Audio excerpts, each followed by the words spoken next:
ఇది మనల్ని చూపిస్తూ ఉంటుంది. కాబట్టి ఇలా ఆయన నామమును ఎరిగిన వారుగా ఈ మధ్యాహ్న కాల సమయంలో ఆయన గొప్పదైన మేళ్ళని కూడా మనం పొందడానికి దేవుడు సహాయం చేయను కాక. వరద పాల్గొనే ముందు మనము కొన్ని వాక్యాలు ధ్యానించుకొని వరద మనం పాల్గొంటాం. ఆయన సహాయం కొరకు ప్రార్థన చేసుకుంటాం. అందులో కన్ను మూసుకోండి. మోకరించేవారు మోకరించండి. ప్రేమ నమ్మకం గల పరలోక తండ్రి, పరిశుద్ధ దేవ, తిరిగి నీ పాసంలో చూపిన కృపటి వందనాలు తెలియజేస్తున్నాం. ప్రభా, నేను కూడా ప్రజలతో ఆరాధించే భాగ్యాన్ని అనుగ్రహించిన స్తోత్రం. ప్రభా, అవును ప్రభా, పాపంలో జీవిస్తున్నాను ప్రభా. ఏ విధంగా పాపాన్ని క్షమించే అధికారం కలిగిన దేవుడు ఆనాడు అందరు పాపాలను క్షమిస్తూ వచ్చినావు. అలాగే ప్రభా, నా పాపం కూడా క్షమించినావు దేవా. వారి పాపములని కూడా నోటి మాటల ద్వారా క్షమించినావు, కానీ నా పాపం క్షమించడానికి కల్వారి శిలువలో మీరు ఎక్కారు. నాకు మౌనం వహించినారు, గాయపరచబడ్డారు, విధించబడ్డారు, అవమానపరచబడ్డారు. ప్రభా, నా రోగాన్ని స్వస్థపడడానికి దేవా కల్వారి శిలువలో గాయాలు పొందారు.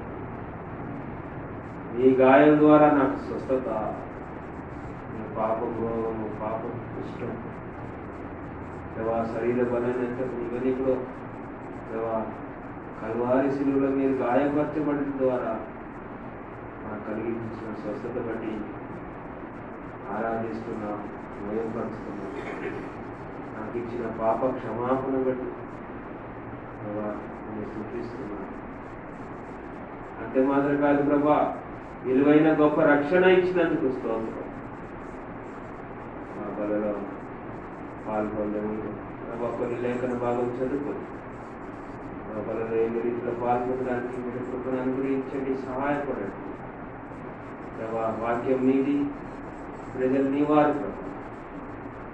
మా అందరితో ఏం మీరు మాట్లాడాలని కోరుతున్నాం ప్రభా, మాట్లాడాలి.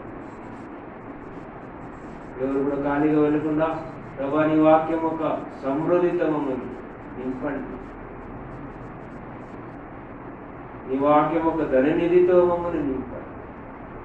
ఈ విధంగా ప్రభా నీ వాక్యాన్ని అనుసరించి నడుచుకొని నీ యొక్క దాచి ఉంచిన మేలన్నీ కూడా పొందుకోవడానికి కృప దయచింది ప్రభా. తీసుకుని వచ్చిన బిడ్డలకు వందనాలు. ఇంకా రావాల్సిన వాళ్ళు జ్ఞాపకం చేసుకుని ప్రభా, లేకపోతే కరోనా వైరస్ లాక్డౌన్, వర్షము వెలుగులో ద్వారా రాలేకపోతున్నారు. వాళ్ళు కూడా వీలు కనుక చేసి వాళ్ళు బాగా అనుగ్రహించినాడు. అయ్యో నేను నన్ను కూడా శిలోజాట్లో మరుగుపరచుకోండి. నా నోటి ద్వారాగా ఉంది వాడకమని ఉంటుంది. యేసు ప్రభు నామములో అడిగిస్తున్నాము తండ్రి, ఆమేన్. ప్రియమైన ప్రభువులారా, ప్రభుని యేసు క్రీస్తు నామములో అందరికీ వందనాలు తెలియజేస్తున్నాం.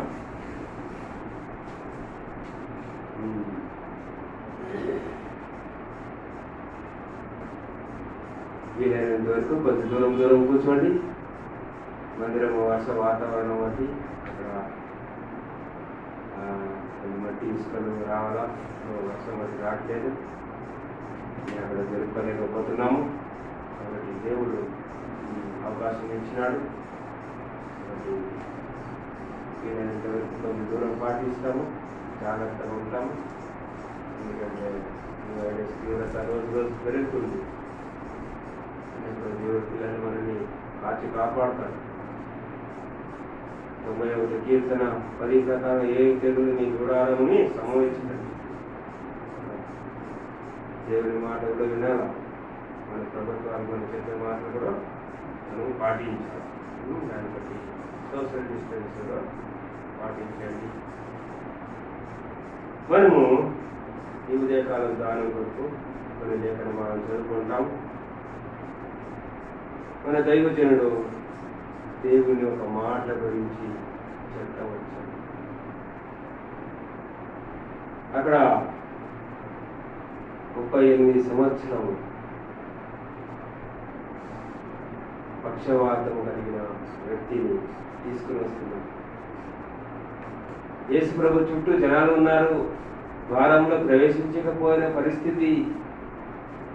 అప్పుడు వాళ్ళు ఒక ఉపాయం చేశారు, పైకప్పుని ఇంటి కింద దించుతాము. దైవజనుడు మంచి తలాన్ని తీసుకుని వచ్చాడు. ఒక పైకప్పు ఇవ్వాలంటే ఎంత దుమ్ము ధూళి ఎంత కూడా పడతా ఉంటుంది, ఎంతో డిస్టర్బెన్స్ అవుతూ ఉంటుంది. ఆయన అక్కడ ఉండే ప్రజలంతా కూడా ఎంతో శ్రద్ధగా దేవుని మాట వింటున్నారు. అక్కడ వాళ్ళు ఇస్తూ ఉంటే కూడా యేసు ప్రభు తన మాట్లాడే మాటలని ఆపలేదు. ప్రజలు కూడా అటు ఇటు చూడకుండా శ్రద్ధగా వింటూ వచ్చాడని ఉదయకాలము దైవజనుడు తలంపులు తీసుకుని వచ్చాడు మన మధ్యలో. వెంటనే విశ్వాసంతో ఆయన పైకప్పు నుంచి కింద దించారు. కుమారుడా, నీ పాపం క్షమించబడింది అని వెంటనే ఆయన స్వస్థపరిచేది సందర్భం మనం చూసుకొని దేవుని ఆరాధిస్తూ వచ్చినాం. కాబట్టి ప్రియులరా, క్రైస్తవులైన మనము, విశ్వాసులైన మనము,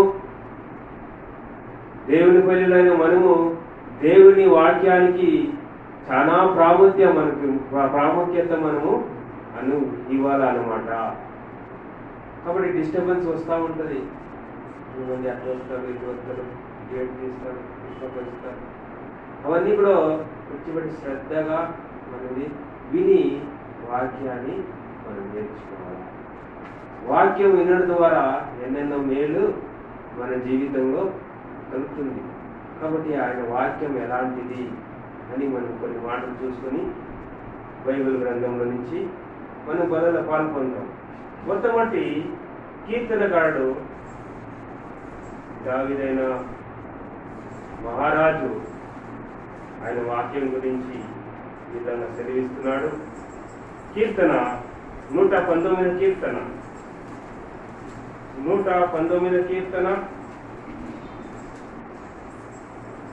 11వ వచనం. నీ ఎదుట నేను పాపము చేయకున్నట్లు నా హృదయంలో నీ వాక్యమును ఉంచుకొని ఉన్నాను. చాలు. ఇక్కడ ఒక చక్కని మాట మహారాజు అయిన దావీదు సెలవిస్తున్నాడు. నీ ఎదుట నేను పాపము చేయకున్నట్లు నా హృదయంలో నీ వాక్యము ఉంచుకొని ఉన్నాను. కాబట్టి పిల్లరా, మనం ఈ పాపలోకంలో జీవిస్తున్నాం. అనేకమైన పాపము మనలో ప్రవేశించడానికి అవకాశాలు ఉంటుంది. అనేకమైన పరిస్థితి మనము చూస్తూ ఉంటే పాపాన్ని జయించలేక, దాన్ని అతిక్రమించలేక పాపంలో పడిపోయే పరిస్థితులు ఈ లోకంలో ఎన్నో కనబడతా ఉంటుంది. మనము తెలియకుండా కొన్ని మాటల్లో పాపం చేసేస్తూ ఉంటాం. మాటలు ఈ రాజుల గ్రామం పట్టుకోకపోతే అంత చిన్నపిల్లలు కూడా కొన్ని చెడ్డ మాటలు మాట్లాడుతూ ఉంటారు. అంటే అలవాటు అంటారు. ఎందుకంటే అలవాటు అయింది. వాళ్ళు దేవుని మాటని అలవాటు పరచుకోవడానికి బదులుగా ఈ లోక మాటలు, బూతులు, ఈ లోక సంబంధమైన చెడ్డ మాటలు విని విని విని దాన్ని అలవాటు పరుచుకున్నారు. కాబట్టి అలవాటుగా అది వచ్చేస్తూ ఉంటుంది. అలాగా మాటల ద్వారా పాపం చేసేవారు, అలంపుల ద్వారా పాపం చేసేవారు, చూపుల ద్వారా పాపం చేసేవారు అనేక మంది మనం ఈ లోకంలో మనం చూస్తూ ఉన్నాం. కాబట్టి దీని నుంచి అతిక్రమించాలంటే, దీనిని జయించాలంటే ఒకే ఒక మార్గం. నీ ఎదుట నేను పాపము చేయకున్నట్లు నా హృదయములో నీ వాక్యమును ఉంచుకొని ఉన్నాను. కాబట్టి ప్రియులరా, దేవుని పిల్లలుగా మనము ఎంత సాధ్యమవుతుందో అంత దేవుని మాటలు మనలో హృదయంలో ఉంచుకోవాలి. అందుకే పిల్లలు కూడా అప్పుడప్పుడు చెప్తా ఉంటా, వీలైనంత వరకు ఆయన వాక్యాన్ని, ఆయన మాటని కంఠతం చేసుకోవాలా, ఆయన వాక్యాన్ని చదవాలా అని చెప్తాము. కాబట్టి ప్రియులరా, అలాగా ఆయన వాక్యాన్ని చదివి తెలుసుకొని కంఠతం చేసుకొని మన హృదయంలో ఉంచుకున్నప్పుడు ఎలాంటి పాపమైనా కూడా మనం జయించి పరిశుద్ధులుగా దేవుని పిల్లలుగా మనం జీవించగలుగుతాము. అప్పుడు మనము యోగ్యంగా మనలో పాలు పొందగలుగుతాము. కాబట్టి ఉదయకాలం తీర్మానం చేసుకున్న ప్రభా, రోజుకి ఒక 2 వాక్యాలని కూడా నేర్చుకుని కంఠతం చేసుకుంటాం ప్రభా. ఈ లోకంలో ఎన్నెన్నో నేర్చుకుంటున్నాము, ఎన్నెన్నో నేర్చుకోవడానికి ప్రయాసం చేస్తున్నాము. నీ వాక్యాన్ని నేర్చుకోలేదు. నీ వాక్యం ఎంత శ్రేష్టమైంది. నీ వాక్యము పాపం నుంచి మమ్మల్ని దూరపరుస్తుంది. ఈ శ్రేష్టమైన వాక్యాన్ని మేము నేర్చుకుంటాము ప్రభువా అని వాక్యాన్ని మనము నేర్చుకుంటామని తీర్మానం చేసుకుంటాము. ఉదయకాలము ఆరాధనలో తిమోతి అంకులు ఒక మాట అన్నాడు. యోహాను రాసిన సువార్త 7వ అధ్యాయం, యోహాను రాసిన సువార్త 7వ అధ్యాయంలో ఒక మాట చూపించినాడు దేవుని వాక్యం గురించి. ఆ మాట చదువుకొని మనము ముందు పెడతాము. 7:46 యోహాను రాసిన సువార్త 7. ఆ బండోతులు ఆ మనుషులు మాట్లాడినట్లు ఎవడును ఎన్నడను మాట్లాడలేదని. కాబట్టి దేవుని వాక్యము ఎవరు మాట్లాడారు అలాంటి మాటలు, శ్రేష్టమైన మాటలు, అది దేవుని మాట్లాడతాము. కాబట్టి ఇక్కడ బండ్రోట్లు వింటున్నారు. మనము అక్కడ ఆ పక్షవాయు మనిషిని తీసుకుని వస్తే ప్రజలంతా కూడా ఎంతో శ్రద్ధగా వింటున్నారు. ఎందుకంటే ఆయన మాటలు ఎక్కడ కూడా వినలేదంట, అలాంటి మాటలు. అందుకే ఇక్కడ అంటున్నారు, ఆ మనుషుడు మాట్లాడినట్లు ఎవడును ఎన్నడును మాట్లాడలేదు. కాబట్టి ఎవరు ఎన్నడు ఎప్పుడు మాట్లాడలేదు అని సాక్ష్యం ఇస్తున్నారు. కాబట్టి ప్రియులరా, మనం కూడా దేవుని వాక్యము అలాంటిది.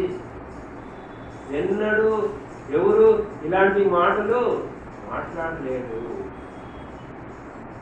ఇంకొక మాటలు చెప్పాలంటే, దేవుని వాక్యము మనం చదువుతూ ఉంటే ఎల్లప్పుడూ కొత్తగా ఉంటుంది. ఎన్నోసారి బైబిల్ కొంతమంది 100 సార్లు చదివిన వాళ్ళు ఉంటారు, కొంతమంది సంవత్సరానికి ఒకసారి చదివిన వాళ్ళు ఉంటారు, కొంతమంది 6 నెలలకు చదివిన వాళ్ళు ఉంటారు. కాబట్టి ఎన్నిసారి చదివినా కూడా అది వింతగా ఉంటుంది, నూతనంగా ఉంటుంది, కొత్తగా ఉంటుంది. కారణం ఏంటంటే జీవము కలిగిన మాటలు, మనుషులు వారి మాటలు కావు ఇవి, పరలోక సంబంధమైన మాటలు. ఎవడును ఎన్నడు ఇలాంటి మాటలు మాట్లాడలేదు, అలాంటి మాటలు. కాబట్టి మనము బైబిల్ ఎన్నిసారి చదివినా కూడా అది మనకు కొత్తగా ఉంటుంది. మన స్కూల్లో పిల్లలు చదువుతూ ఉంటారు, ఇంటర్, డిగ్రీ, పీజీ అని కూడా చేస్తూ ఉంటారు. కాబట్టి అవన్నీ కూడా ఒకసారి చదివితే చాలు, మళ్ళీ చదవబుద్ధి కాదు అది. కొంతమంది ఎంతోమంది డబ్బులు పెట్టి నావెల్స్ కొనుక్కుంటారు, నావెల్స్ చదువుతూ ఉంటారు, కథ పుస్తకాలు చదువుతూ ఉంటారు. ఒకసారి చదివిన తర్వాత మళ్ళీ చదవబుద్ధి కాదు, వెంటనే అయ్యో చదివిందిగా అనేసి అట్లా పెట్టేస్తారు.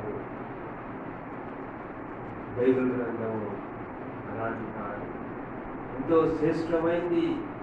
అందుకే ప్రపంచంలో అత్యధికంగా అమ్ముడుపోయే బైబిల్ దాదాపు 500 మిలియన్, 500 కోట్లు బైబిల్ అమ్మకమైందని బైబిల్ సొసైటీ వారు చెప్తున్నారు.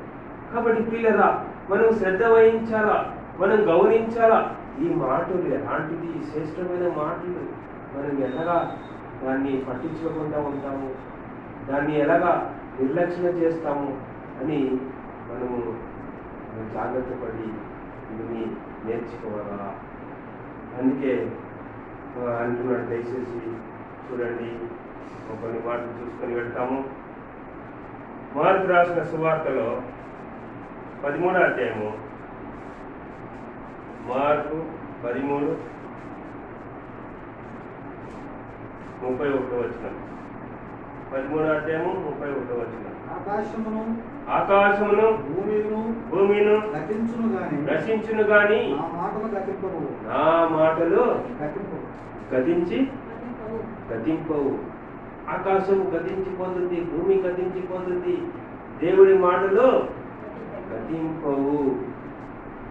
కాబట్టి ఇక్కడ 13:31 కొన్ని వచనాలను గుర్తుపెట్టుకోవాలంటే మనం కొన్ని సులభమైన పద్ధతిని మనము అలవాటు చేసుకోవాలి.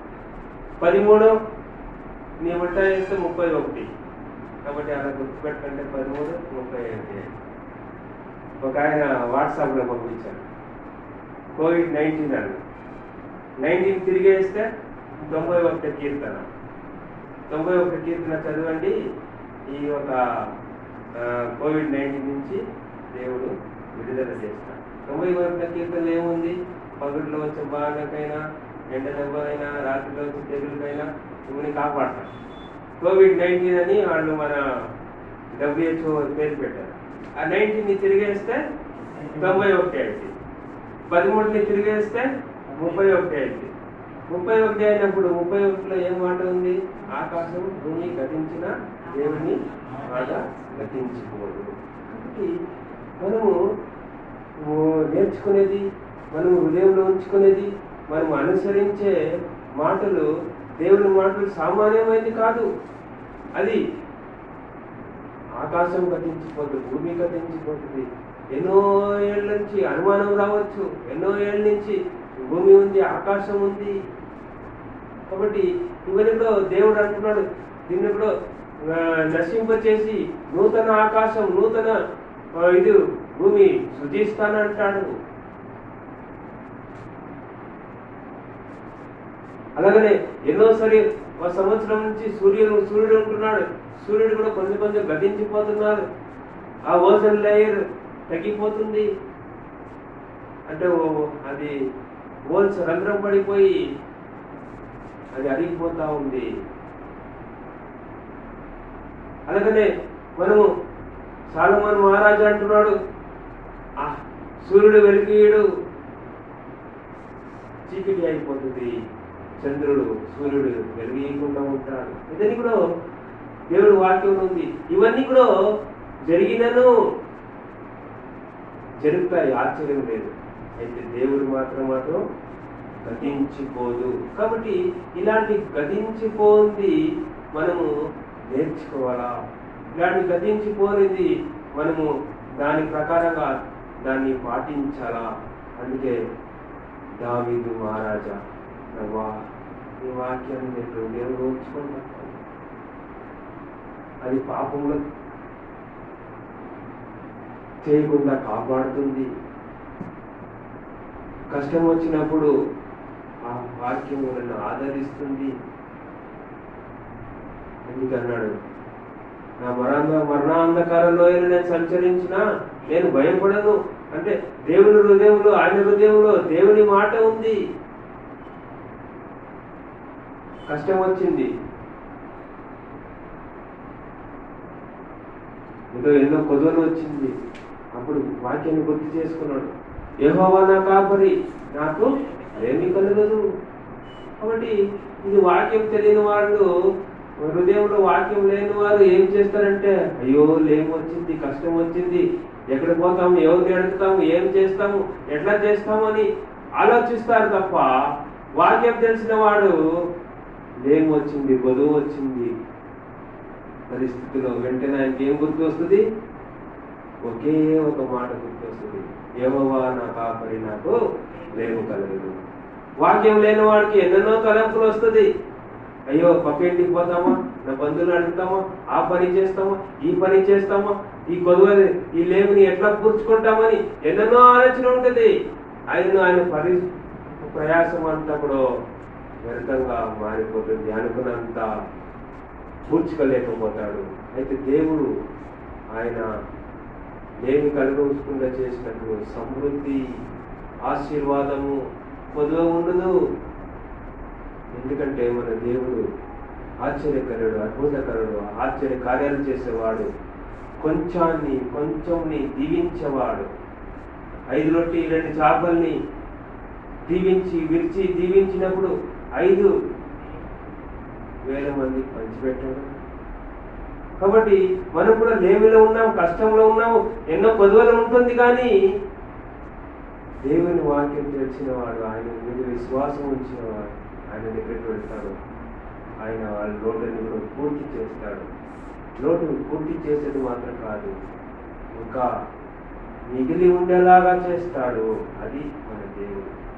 కాబట్టి ప్రియులారా, అందుకే మన దేవుని వాక్యం మన హృదయంలో ఉంచుకోవాలని దావీదు జ్ఞాపకం చేస్తున్నాడు. మొట్టమొదటి మనం చూస్తున్నాము మార్కు రాసిన సువార్తలో 13:31 ఆకాశం భూమి గతించినను ఆయన మాట ఎన్నడూ గతించుకోదు. కాబట్టి రెండోది మనం చూస్తూ ఉంటే లూకా రాసిన సువార్త 4:32 లూకా రాసిన సువార్త 4:32 లూకా రాసిన సువార్త 4 ఆయన వాక్యము అధికారముతో కూడినదై ఉండెను కనుక వారాయన బోధకు ఆశ్చర్యపడింది. కాబట్టి మొట్టమొదటి ఆయన ఆకాశం భూమి గతించిపోయినాను, ఆయన వాక్యము గతించిపోదని చూస్తున్నాము. తర్వాత రెండోది ఆయన వాక్యము అధికారంతో కూడింది. కాబట్టి అధికారం ఎంత అధికారం అంటే ఆయన మాటలతో ఆకాశం భూమి సృజించబడిన గాక అంటే సృజించబడింది, వెలుగు కలిగిన గాక అంటే వెలుగు కలిగింది, సముద్రం భూమి వేరు అవ్వాలంటే వేరైంది. కనుక మనకు వచ్చిన వర్షం ఆదికాండం 1వ అధ్యాయంలో మనం చూస్తాం. కాబట్టి ఆయన మాటలో అధికారం కలిగింది. ఆయన మాట, శిష్యులు ధోనిలో ప్రయాణం చేస్తున్నారు, తుఫాను వచ్చేసింది, గాలి తుఫాని గద్దిస్తాడు, వెంటనే ఆగిపోతుంది. అంత అధికారం కలిగిన మాటలు ఆయనది. కాబట్టి ప్రియులారా, ఆయన మాట నిరంతరం ఉండేది మాత్రం కాదు, ఆయన మాట అధికారం కలిగిన మాట. కాబట్టి అందుకే మనము ఆయన హృదయాన్ని, ఆయన మాటని మన హృదయంలో ఉంచుకోవాలని దావీదు మహారాజు జ్ఞాపకం చేస్తున్నారు. మూడవదిగా మనం చూసేదైతే అదే లూకా రాసిన సువార్తలో 4:22 మొట్టమొదటి ఏమో 32, రెండోది ఏమో 4:22. అప్పుడు అందరూ ఆయన గూర్చి సాక్ష్యమిచ్చుచు ఆయన మాట నుంచి వచ్చిన దయగల మాటలు ఆశ్చర్యపడి చాలు, ఈయన నిజమైన. కాబట్టి ఇక్కడ ఆయన మాట ఎలాంటిది? దయగల మాట. కాబట్టి ఇంత దయతో ఎవరు మాట్లాడలేదు. ఆయన మాట ఎంతో దయగలిగిన మాటలు. ఉదాహరణకు ఆయన ఎంత దయగల మాటలు అంటే, ఒక పాపాత్మ స్త్రీ పట్టుబడింది, అందరూ రాళ్ళు తీసుకుని తరుముతురా వస్తున్నారు కొట్టి చంపడానికి. అయితే ఇజ్రాయెలు ఎవ్రీ ఒక ఆచారం ప్రకారంగా తప్పు చేసిన వాళ్ళు రాళ్ళతో కొట్టి చంపబడాలా. ఈ రెడ్డాడుగా పట్టబడిన స్త్రీ రాళ్ళు తీసుకొని తరుముకొని వస్తున్నారు. ఆమె యేసు ప్రభు దగ్గర అమ్మా అని పిలుస్తాడు. ఎంత ప్రేమ గల మాట, ఎంత దయగల మాట. ఒక పాపాత్మ స్త్రీని అమ్మా అని ఎవరైనా పిలుస్తారా? ఈ లోకంలో లోకస్తుల మాటలు చూస్తే ఎన్నో విధాలుగా పిలుస్తా ఉన్నారు. అలాగనే యూదులు కూడా రాళ్ళు తీసుకొని పరిసయ్యులు వాళ్ళందరూ కూడా తరుముకొని వస్తున్నారు. రకరకమైన మాటల ద్వారా ఆమెని తిడుతున్నారు, దూషిస్తున్నారు. యేసు ప్రభు దగ్గర ఆమె వచ్చినంటే అమ్మా అంటారు. కాబట్టి వీళ్ళకి అంత దయగల మాట మన ప్రభుది. కాబట్టి ఇంత దయగల మాటని మనం విడిచిపెట్టి ఎన్నెన్నో వ్యర్థమైన మాటలు నేర్చుకుంటాము, వ్యర్థమైన ఆ మాటలని అనుసరిస్తాము. కాబట్టి పిల్లరా, ఈ ఉదయకాల సమయంలో మనం దేవుని బలలో పాల్పొంద ముందు మనం పాపం చేయకుండా మన హృదయము పరిశుద్ధంగా ఉండాలంటే దావీదు మహారాజా ఆయన వాక్యాన్ని హృదయంలో ఉంచుకున్నాడు. అలాగనే ఈ శ్రేష్టమైన మాటలు ఎందుకు ఇదని చెప్తున్నావు అంటే, దేవుడు జ్ఞాపకం చేస్తున్నాడంటే ఆయన మాట గతించిపోయేది, ఆయన మాట అధికారం కలిగేది, ఆయన మాట దయ కలిగినది. అంటే ఇవన్నీ కూడా మనం తెలుసుకుంటే ఎక్కువగా ఆయన వాక్యాన్ని నేర్చుకొని ఆయన వాక్యానుసారంగా మనం జీవిస్తామని దేవుని ఉదయకాల సమయంలో మనం జ్ఞాపకం చేస్తున్నాడు. ఇంకొక మాట చూసుకుంటాము. యోహాను రాసిన సువార్త 16వ అధ్యాయం 6వ అధ్యాయము. యోహాను రాసిన సువార్త 6వ అధ్యాయము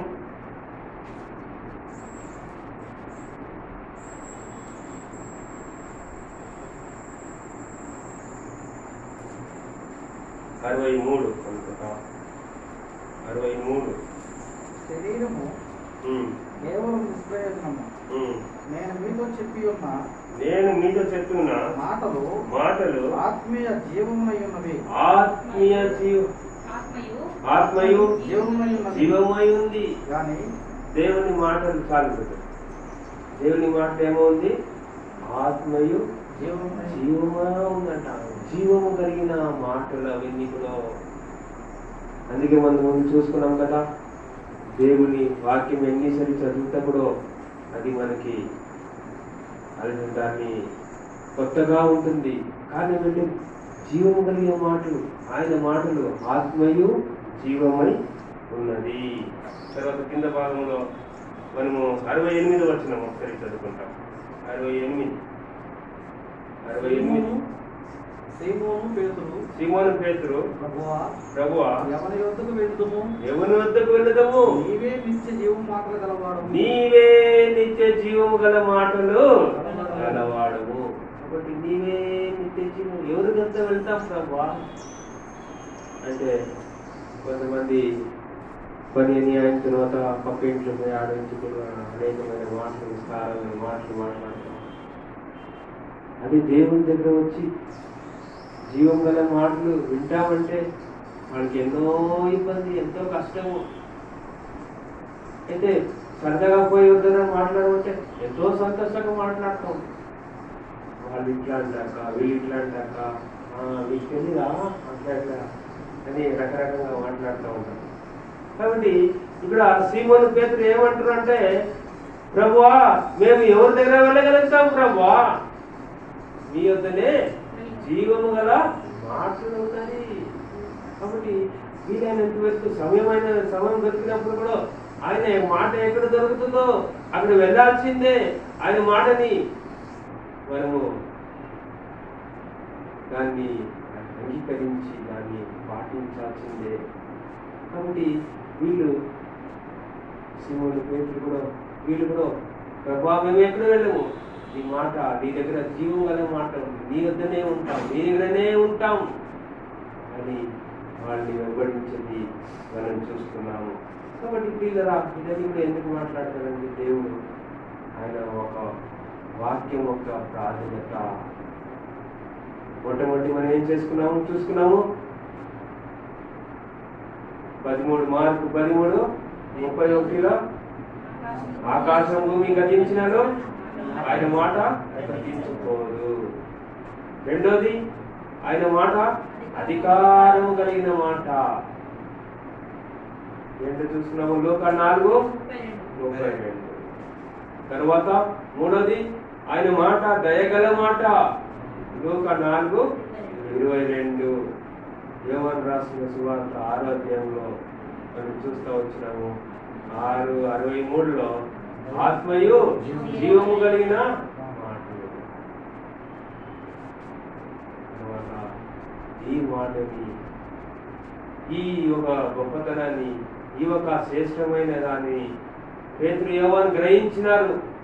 ప్రభువా, ఈ లోకంలో ఉన్నదాన్ని కూడా దుఃఖపరిచే మాటలే, ఈ లోకంలో ఉండేదాన్ని కూడా అవమానపరిచే మాటలే, ఈ లోకంలో ఉండే మాటలన్నీ కూడా నష్టపరిచే మాటలే, ఈ లోకంలో ఉండే మాటలన్నీ కూడా భయము ఆందోళన కలిగించే మాటలే. ప్రభువా, నీ యొక్కనే జీవం కలిగిన మాట ఉంది, నిన్ను విడిచి ఎవరి దగ్గర వెళ్ళగలుగుతాము ప్రభువా అని వాళ్ళు వెంబడించారు. కాబట్టి ప్రియులరా, మనలో పాల్గొన్న ముందు మనం కూడా మనం పరీక్షించుకుంటాం. ప్రభువా, మా సమయాన్ని ఎంతో కాలాన్ని వ్యర్థపరిచినాము నీ జీవం గల మాటని, అది దాన్ని వెతకకుండా, దాన్ని అనుసరించకుండా, దాన్ని పొందకుండా ఎంతో నష్టపోయినాము. లోక మాటలు, లోక ఒక మాటలు విని ఎంతో నష్టపోయినాము. ఈరోజు నుంచి నీ మాటలు ఎక్కడ దొరుకుతా అక్కడ నీ వద్దకు వస్తాం ప్రభా. నువ్వు మాట్లాడే దేవుడు, జీవం గల దేవుడు. మాటలు మాత్రం కాదు, దేవుడు మాట్లాడేవాడు. మనం అందరూ కూడా భక్సింగ్ గారు సహవాసంలో ఉన్నాము. భక్సింగ్ గారు ఎట్లా రక్షించబడ్డాడు అంటే ఎంత విశ్వాసంకి వచ్చాడు. ఆది కాండం నుంచి ద్వితీయోపదేశ కాండము వరకు చదువుతూ ఉంటే దాదాపు 500 సరి దేవుడు మాట్లాడాను, దేవుడు సెలవిచ్చాను, దేవుడు ఆజ్ఞాపించను అని మాట్లాడే దేవుడు అని చదువుతూ ఉంటే, అయ్యో ఈ లోకంలో ఏ దేవుడు మాట్లాడే దేవుడు కాదే. మన దేవుడు మాట్లాడే దేవుడు అనేసి ఈ పేతురు యోహాను కూడా, అబ్బా నీ దగ్గర నుంచి ఎక్కడ పోగలుగుతాము. కాబట్టి